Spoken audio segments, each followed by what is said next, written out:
Okay, today we're going to learn about polynomial long division. And in order to do polynomial long division, we need to remember how to do long division with just numbers. So we're just going to practice first using numbers. And again, feel free to stop this video at any time or to rewind. The first question says, for 1519 over 7, find the result using long division. So I'm going to do something that we did a long time ago. I'm going to put 1519 underneath and put a 7 on the outside. This is not a radical sign, this is a division sign. So again, this is going to help us later.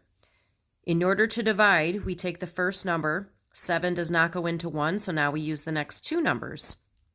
7 goes into 15 twice, so I'm going to put a 2 up here. 2 times 7 is 14, so I'm going to put a 14 here. Then what we do is we do subtraction. We do the opposite. 15 minus 14 is 1, so I'm going to have a 1 here. Then what I do is I bring down the next number. The next number is 1. So now I have 11. And again, this is going to help us later. 7 goes into 11 one time, so I'm going to put a 1 there. And now 1 times 7 is 7. I'm going to subtract the 7. And I know I'm going in here. The answer is 4. Now I bring down the next number.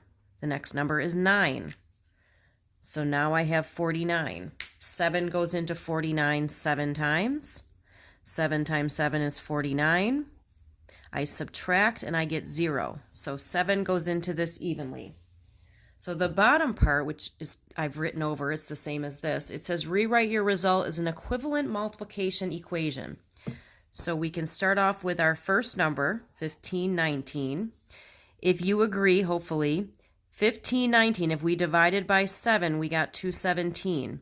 So that means if we multiply these two, we would get this answer. So the answer is 217 times 7.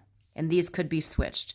So this is your equivalent multiplication equation. You're just taking what you started with, and then you have your answer and what you divided by. Let's try one more, and there's a reason why we're doing this again. I know this seems silly. Now, almost the same number, we're going to take 1522, and we're going to divide that by 7. So again, if you watch my steps, 7 goes into 15 twice. So I put a 2 there. 2 times 7 is 14. Now I'm going to subtract, and I bring down the 1. Now I have a 2 here, so I'm going to bring down the 2. 7 goes into 12 one time, so I put a 1 there. 1 times 7 is 7. If I subtract, I get 5. Now I bring down the 2. 7 goes into 52 7 times. 7 times 7 is 49.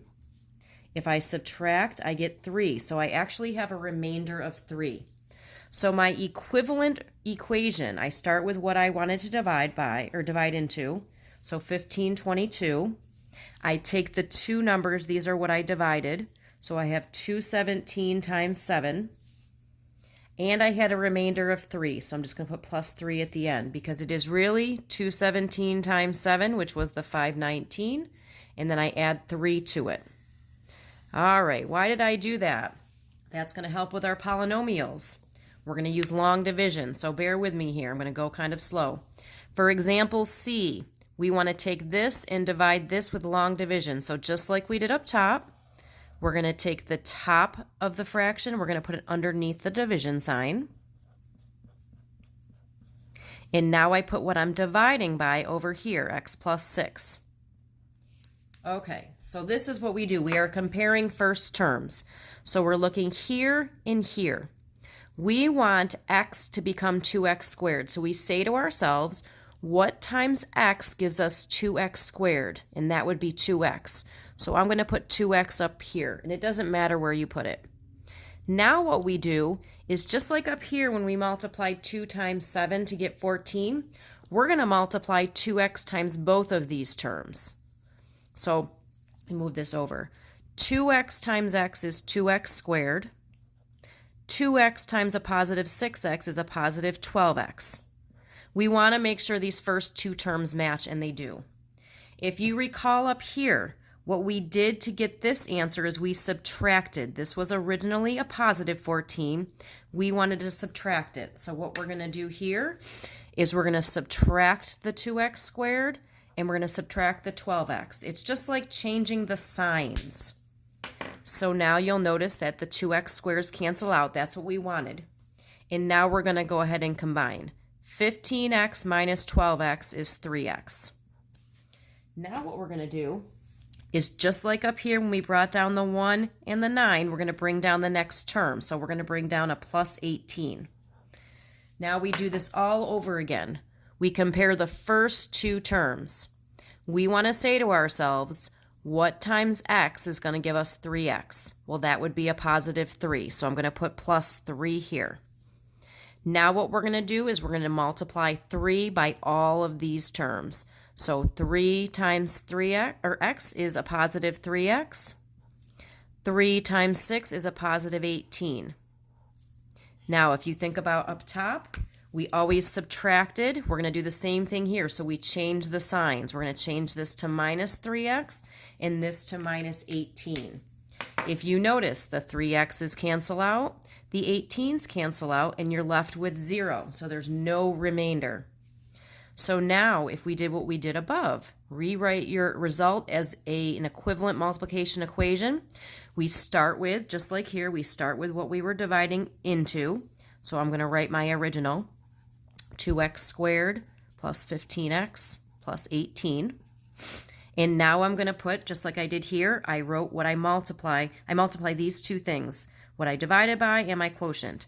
So I'm going to put x plus 6 times 2x plus 3. That is my equivalent multiplication equation. Basically, what I just did is factored, but I used long division.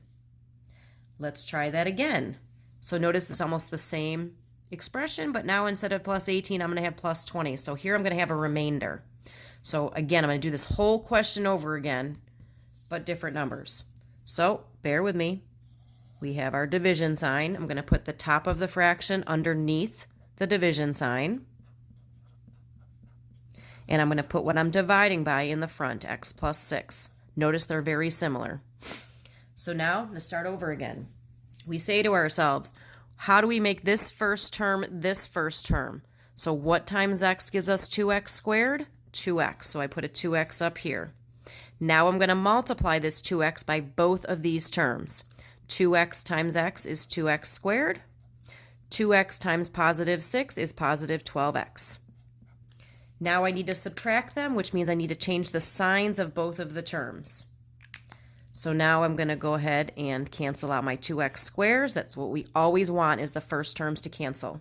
And we combine 15x minus 12x is 3x. Now I bring down the last term, plus 20. And we compare the first terms again. What times x is 3x? That would be positive 3. So I'm going to put a plus 3 here. Now I'm going to distribute the 3. So we have 3 times x is 3x. We have 3 times a positive 6 is positive 18. Now we're subtracting, so we change the sign. So we're going to have a minus 3x and a minus 18. So now, like we wanted, the first terms cancel. 20 minus 18 is 2. So we have a remainder of 2. So now it says rewrite your expression as a multiplication equation. We're going to write this exact same thing, except for 18 it's 20, and at the end we have a remainder of 2. So I'm going to bring down the original, and I'm going to put what I divided by, x plus 6. I'm going to put my quotient next to it, 2x plus 3, and we had plus 2, a positive 2 at the end. So this is our equivalent equation. We just practiced long division. Now we're going to do some more, but we're going to write it just a tiny bit differently. So we're going to practice more of these. On the back, there's something called quotient remainder form. It looks a little bit fancier than it is. When you divide two polynomials, you can express your result in this form. It would look like this: q of x plus, I'll explain that in a minute, plus r over x minus a. What does that mean? Q of x is your polynomial, so that would be a polynomial. And r is your remainder, which is going to be a constant. So I'm going to flip it over in a second just so you know what I'm referring to. So if you see a problem, which on the Regents they do this all the time, they'll ask you to write it in this form. What they mean is, if you see this, you're just supposed to write these two right here, and then your quotient is going to go over what you divided by. So it's very similar to this, but we're just going to add this on the bottom. Confused? Well, let's do an example together. So here's the first example. Let me change colors a little bit. If we have, we're going to do x squared plus 2x minus 5, and we're going to divide that by x minus 3. So to write it in this form, we're going to do exactly what we did on the front. So we're going to have our division. Do you remember what goes underneath? That would be the top. So x squared plus 2x minus 5 goes underneath. And we put what we're dividing by on the outside. So now we're going to divide. And again, if you're, oops, let me move it over. If you're confused, you compare first terms. You want x to become x squared. So you say to yourself, what do you multiply x by to get x squared? That would be x. You can put it anywhere on the top. Now we distribute. So we're going to multiply x times both of these. So then we get x squared minus 3x. Now we're going to combine, but remember we're subtracting, so we change the signs of both of them. That's very important. So now your x squares cancel like you wanted. You combine the 2x now plus 3x, and you get 5x. What do we do with the minus 5? You bring down the minus 5. Now you're comparing first terms again. What times x gives you 5x? A positive 5. So that's why you put plus 5 at the top. Now we're going to multiply the 5 times everything. So 5 times x is 5x. 5 times negative 3 is negative 15. Now we change the sign since we're subtracting. So this becomes a minus and this becomes a plus. Your 5x's cancel out like you wanted. If you combine negative 5 plus 15, you get 10. So now this is how you write your answer. Your answer is going to be your quotient, so what you have at the top. So we have x plus 5. Now our remainder goes after it. Our remainder is 10, and it was positive, so we're going to put plus 10, and we put what we're dividing it by. We divided by x minus 3, so we're going to put 10 over x minus 3. There's your answer. Let's do another one. This video is kind of long, but I want to make sure I'm doing as many examples as possible. For number 2, I'm going to have 2x squared minus 23x plus 17. Then on the bottom, I'm going to have x minus 10. All right, so to do long division, I got to first of all make sure, which I didn't point out before, but I'm going to point it out now. You need to make sure you have every exponent from the highest to the lowest. So we have 2, 1, 0, so we're good. If we were missing this, we would have to put in a 0 as a placeholder, but you'll see that later. All right, so now if I set this up, the top goes underneath my division sign. And what do I put in the front of the division sign? I put what I'm dividing by, so x minus 10. So now I'm going to go ahead and divide. Here we go. What times x gives you 2x squared? That would be 2x, so I'm going to put a 2x at the top. Now I distribute the 2x. 2x times x is 2x squared. 2x times negative 10 is negative 10x. Now since I'm subtracting, I change my signs. That becomes a minus. This becomes a plus. Do the first set of terms cancel? Yep, that's what we want. If it doesn't, we'd start over. Now we combine. Negative 23x plus 10x is negative 13x. What do I do with the plus 17? I bring it down. Plus 17. Now I'm comparing the first two terms again. What times x gives you negative 13x? Negative 13. So that's why I put a negative there. Now I multiply everything by what I just wrote. So negative 13 times x is negative 13x.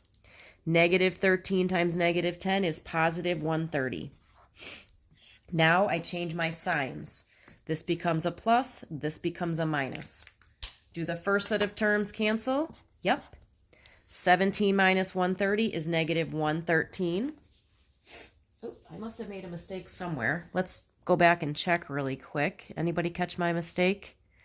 Oh, this is supposed to be a 20. So we're going to fix this right now. So this is supposed to be, this would be 3x. This becomes a 3. Sorry, guys. Want to make sure we're doing this accurately. Negative 3 times negative 10 becomes negative 30. There we go. I apologize. Too bad we're not doing, I can't rewind it. 17 minus 30 is negative 13. There we go. So now our final answer, we write what we got our quotient to be. So 2x minus 3. Our remainder was negative 13. So we're going to put minus 13 and we put it over what we divided by, x minus 10. So there's our answer. One more and then we're done. Hopefully this one will be a little bit easier. I'll try not to make a mistake. So we're dividing these two and putting it in this form. So here's our division sign. Top of it goes underneath. Let's make sure we have all the exponents. 3, 2, 1, 0. Yep. So I'm writing my expression underneath. I apologize for the video being so long, but I wanted to make sure we didn't skip any examples. X minus 4 goes in the front. All right, here we go. So we're comparing terms. We want x to be 2x cubed, so that means we multiply this by 2x squared, so that goes on the top. I multiply both of these by 2x squared, so we get 2x cubed minus 8x squared. Important to change the signs. Now I can combine. The 2x cubes cancel out. If I bring this down, we have negative 5x squared. What do I do with this plus 14x? I bring it down. Now I again compare the first terms. How do you make x a negative 5x squared? By multiplying it by negative 5x. So minus 5x goes at the top. Now I'm going to multiply everything by negative 5x. So negative 5x times x is negative 5x squared. Negative 5x times negative 4 is plus 20x. Now I'm going to combine, but don't forget, change the signs. This becomes a plus, this becomes a minus. 5x squares cancel out like we want. Bring down the next term. 14 minus 20 is negative 6x. Almost done. Now we bring down the plus 22. We compare the first terms only. How do you make x a negative 6x? Multiply by negative 6. So I'm going to put a negative 6 at the top. If I distribute the negative 6 to both of these, this becomes negative 6x. Negative 4 becomes positive 24. Now I'm going to combine, but don't forget, change the signs. So now if you look, my 6x's cancel out like I wanted. 22 minus 24 is a negative 2. So that's my remainder. So now I'm finally ready for my answer. So let me move this over a little bit. I start with my quotient, what I got at the top. So we have 2x squared minus 5x minus 6. My remainder was a negative 2, so I'm going to subtract 2 and make it a fraction by putting it over what I divided by, x minus 4. There is my solution in quotient remainder form.